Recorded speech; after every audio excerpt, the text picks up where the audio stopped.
This episode of FineScale Modeler's New Product Rundown features Revell Germany's Big Mustang, Takom's Panther, Ebbro's HondaJet, and some interesting sci-fi figures from Masterbox.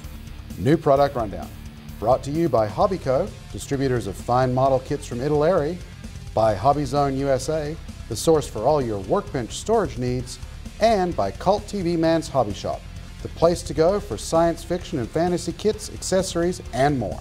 I'm Aaron Skinner. Welcome to New Product Rundown, FineScale Modeler's twice-monthly show that takes you inside the hottest kits on the market. And I'm Elizabeth Nash. We have a bunch to get through today, starting with a 1/32 scale P-51D from Revell, Germany.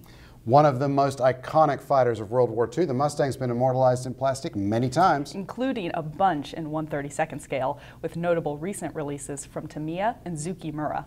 Let's see how Revell's kit stacks up. First thing that jumps out, or should I say doesn't jump out, are the panel lines. The fuselage is marked with very fine recessed lines, fasteners, and hinges. Nicely done too is the lap joint for the wing root fairings.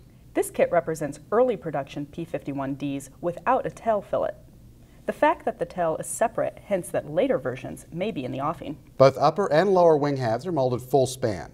The lower includes shallow shell ejection ports, fine panel lines, and even a few petite raised rivets on inner wing panels.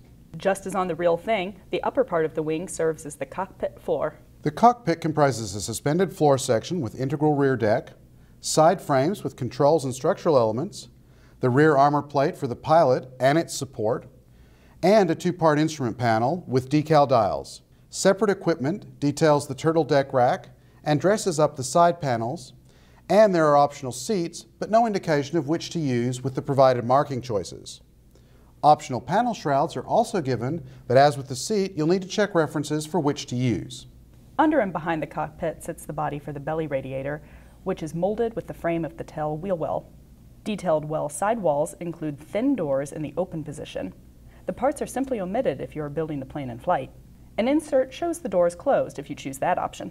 The radiators slip into the part from the outside for perfect alignment. A two-part intake has detail inside and gets sandwiched by the external parts and feature a single part lip with thin leading edges. The exit flaps are posable and have detail inside too. The main wheel well features detailed structural sections that mount onto a main spar that doubles as the well's rear wall. The gear doors are molded closed with detailed interfaces. They are cut apart for a gear down build. Leading edge inserts incorporating the muzzles for the 50 caliber machine guns wrap the front of the bay. The gear legs have sturdy attachment brackets that would seem to set the alignment, and the wheels have open spokes and sharp diamond pattern tread. All of the control surfaces are separate and presumably posable with minor modification. Including the flaps, optional parts allow them to be positioned up cleanly or down without filling. While we're talking options, the kit's exhaust can be built unshrouded or shrouded. And there are three choices for the side vents on the chin. Only one prop is provided, but it's held in place with a nicely molded spinner. The plane can be armed with bombs or equipped with one of two sizes of drop tanks. The canopy includes the full frame, and the windscreen includes part of the body to a panel line, so it should be easy to install.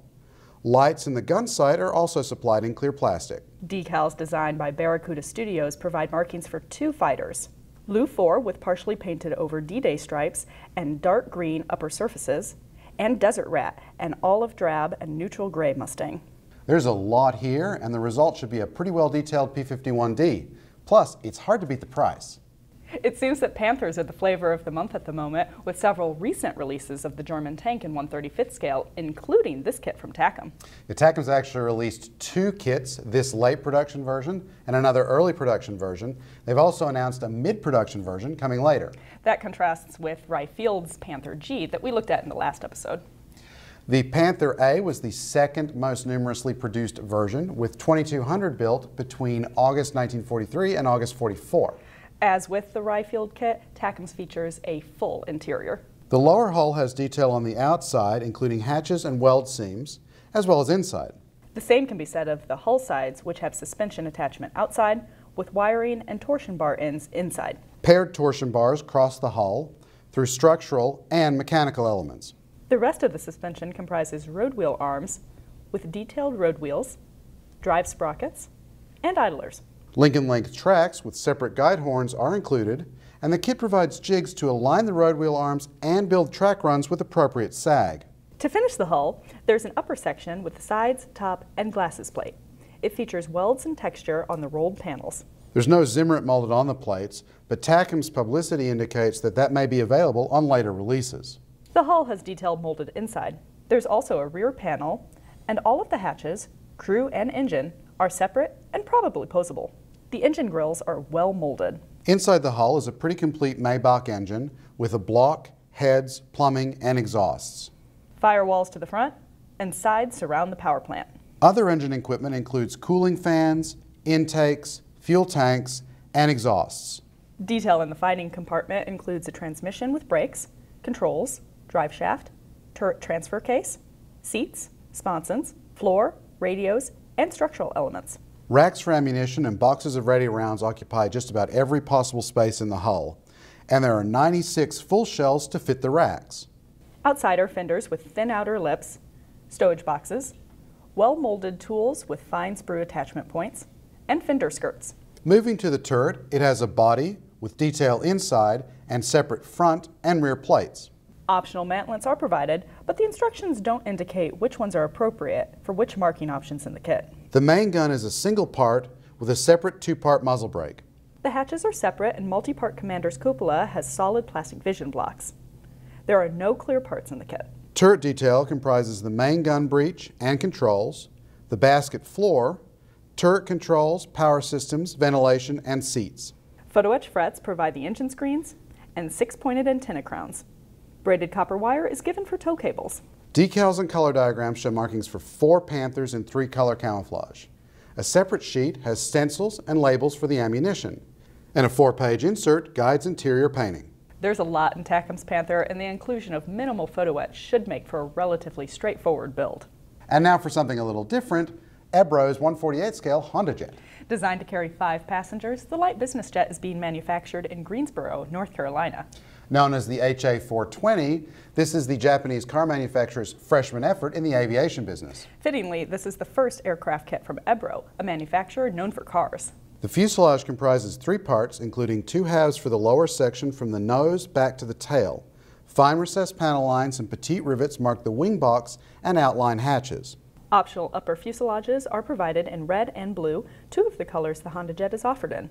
They feature more panel lines, and this design eliminates awkward filling on one of the most visible spots on the plane. The interior includes a full-length floor, pilot seats, controls, instrument panel, bulkheads, and 2 styles of passenger seats. The upper wings incorporate the full trailing edge for a sharper line, as well as the winglets. Interlocking tabs under the floor should establish the dihedral. The lower wing halves include flap track fairings and vortex generators. The vertical stabilizer has static dischargers molded on, and the horizontal tails have fine rivets on the elevators. The HondaJet's unique overwing engines sit on detailed pylons and feature open vents. Inside are fans and exhausts. The intake lips, as well as the leading edges of the wings and tails, are plated with thin chrome. The landing gear comprises detailed legs and wheels. The boarding door with integrated steps can be posed open. A clear sprue supplies the windshield, cabin windows, and lights. The decals provide registrations, optional red and blue swatches for the tail and engines, and silver trim for the separation lines between the colors and white. Stencils and instrument panel screens are also included. With its relatively low part count and nice engineering, Ebbro's HondaJet looks to be a lot of fun. Finally, let's have a little fun with a couple of 1/24 scale science fiction figure sets from Masterbox. The series entitled At the Edge of the Universe, Strange Company's Adventure features vignettes at a bar. These are all included in Episode 1, The First Meeting. Each includes multiple figures. The first set includes an android barmaid, a space mercenary, and his robot sidekick. The second has the bar's owner and the local security chief. Cleanly molded in gray plastic, the figures should assemble easily, so you can quickly move on to painting. These remind me of what got me into modeling in the first place, fun. Look for reviews of the Mustang, Panther, and HondaJet in upcoming issues of FineScale Modeler magazine. And you can see more new products in the April issue, on sale now. Thanks for visiting FineScale.com. I'm Aaron Skinner. And I'm Elizabeth Nash, and I improved this message. With detailed road wheels, drive sprockets. Sprockets? It's like a baby Spock. It's a spocket.